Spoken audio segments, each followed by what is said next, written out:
শুনবানি সুন্দর কাহিনী, আরো শুনবানি সুন্দর কাহিনী।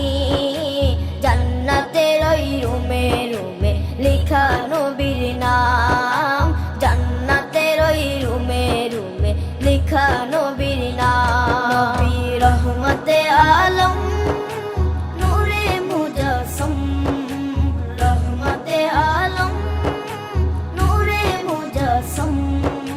সাহাবীরা আতর বানায় ওই নবীজির ঘাম, সাহাবীরা আতর বানায় ওই নবীজির ঘাম। সাহাবীরা আতর লাগায় ওই নবীজির ঘাম, সাহাবীরা আতর লাগায় ওই নবীজির ঘাম। ও স্তনে হান্নানা একটা খেজুর গাছের নাম।